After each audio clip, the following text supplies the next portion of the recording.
जहां भगवान शिव का लिंग गिरा और शुरू हुई शिवलिंग की पूजा। मित्रों, हिंदू धर्म में लिंग से जुड़ी कई मान्यताएं प्रचलित हैं जो हमें आज भी हैरान कर देती हैं। उन्हीं में से एक पौराणिक कथा में यह बताया गया है कि भगवान शिव का लिंग कटकर पृथ्वी पर गिरा था। तब से ही हिंदू धर्म में लिंग और योनि की पूजा शुरू हुई थी और भगवान शिव को लिंग के रूप में पूजने पर ही वह सभी भक्तों की मनोकामना को पूर्ण करते हैं। आइए इस विषय में विस्तार से जानते हैं इस वीडियो में। मित्रों, शिव पुराण एवं लिंग पुराण में भगवान शिव के लिंग रूप की पूजा के विषय में कई उल्लेख मिलते हैं। इन पुराणों में यह भी बताया गया है कि एक श्राप के कारण भगवान शिव का लिंग कटकर धरती पर गिर गया था। तब से भगवान शिव को लिंग के रूप में पूजा जाने लगा। शिव का लिंग जहां पर कटकर गिरा था वह स्थान जागेश्वर धाम कहलाता है। पौराणिक कथाओं में कहा गया है कि भगवान शिव जागेश्वर के निकट दंडेश्वर में तपस्या कर रहे थे। इस बीच सप्तऋषियों की पत्नियां वहां पहुंची और शिव के दिगंबर रूप पर मोहित हो गईं। सप्तऋषि अपनी पत्नियों की खोज में वहां पहुंचे। उन्होंने पहचाने बिना नाराज होकर शिव को लिंग पतन का श्राप दे दिया। इससे ब्रह्मांड में उथल पुथल मच गई। बाद में देवताओं ने किसी तरह शिव को मनाया और जागेश्वर में उनके लिंग की स्थापना की गई। मान्यता है कि तभी से शिवलिंग की पूजा शुरू हुई। इस पौराणिक कथा का विस्तार इस प्रकार भी बताया गया है। दक्ष प्रजापति के यज्ञ में माता सती के आत्मदाह से दुखी भगवान शिव ने यज्ञ की भस्म लपेटकर दारुक वन के घने जंगलों में लंबे समय तक तप किया। इसलिए यह जगह शिव की तपस्थली के रूप में जानी जाती है। इन्हीं जंगलों में वशिष्ठ आदि सप्त ऋषि अपनी पत्नियों सहित कुटिया बनाकर तप करते थे। एक बार भगवान शिव दिगंबर अवस्था में ध्यान में लीन थे। उस दौरान एक दिन इन सप्तऋषियों की पत्नियां जंगल में कंदमूल, फल एवं लकड़ी आदि के लिए गई थीं, तो उनकी नजर दिगंबर शिव पर पड़ी। भगवान शिव के सुगठित शरीर को देखकर ऋषियों की पत्नियां शंकर भगवान पर मोहित हो गईं।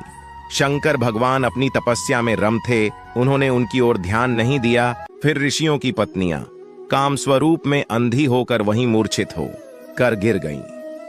जब वे सब पूरी रात कुटियों में वापस नहीं आई तो सुबह ऋषिगण उन्हें ढूंढने निकले।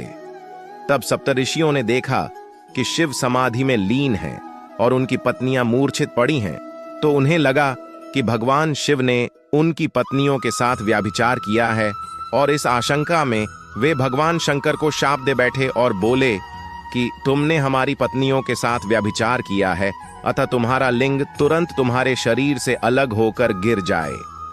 भगवान शिव नेत्र खोलते हुए बोले कि आप लोगों ने मुझे संदेहजनक परिस्थितियों में देखकर अज्ञानता के कारण ऐसा किया है, इसलिए मैं इस शाप का विरोध नहीं करूंगा।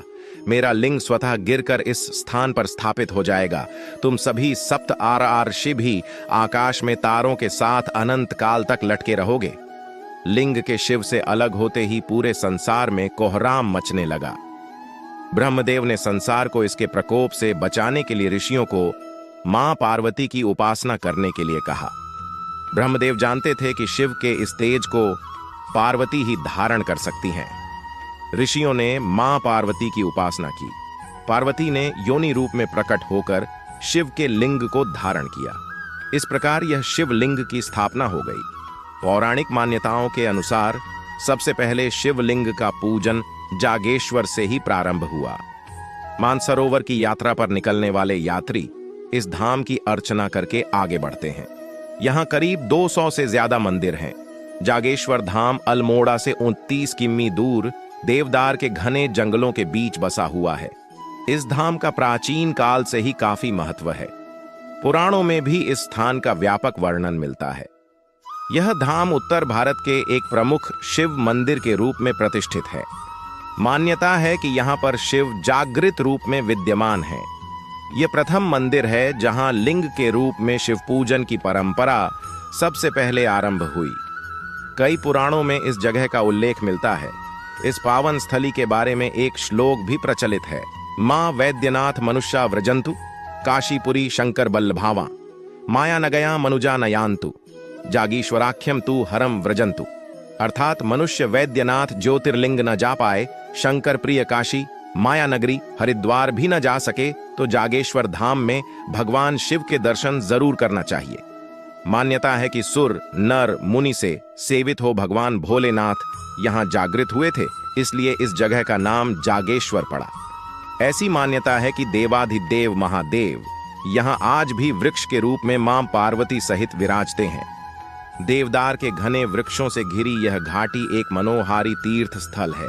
मान्यता है कि भगवान शिव पार्वती के युगल रूप के दर्शन यहाँ आने वाले श्रद्धालु मंदिर परिसर में स्थित नीचे से एक और ऊपर से 2 शाखाओं वाले विशाल देवदार के वृक्ष में करते हैं।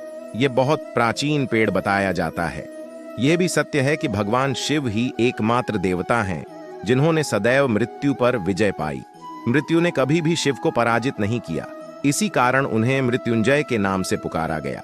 जागेश्वर धाम के मंदिर समूह में सबसे विशाल एवं सुंदर मंदिर महामृत्युंजय महादेव जी के नाम से विख्यात है। जागेश्वर में लगभग 250 छोटे बड़े मंदिर हैं। जागेश्वर धाम के इस मंदिर में 124 मंदिरों का एक समूह है जो अति प्राचीन है। इसके 4-5 मंदिरों में रोज पूजा अर्चना होती है। सबसे विशाल तथा प्राचीनतम महामृत्युंजय शिव मंदिर यहाँ का मुख्य मंदिर है। इसके अलावा जागेश्वर धाम में भैरव, माता पार्वती, केदारनाथ, हनुमान, मृत्युंजय महादेव, माता दुर्गा के मंदिर भी विद्यमान है। इनमें 108 मंदिर भगवान शिव जबकि 16 मंदिर अन्य देवी देवताओं को समर्पित हैं। महामृत्युंजय, जगन्नाथ, पुष्टि देवी व कुबेर के मंदिरों को मुख्य मंदिर माना जाता है। स्कंद पुराण, लिंग पुराण, मार्कंडेय आदि पुराणों ने जागेश्वर की महिमा का बखूबी बखान किया है।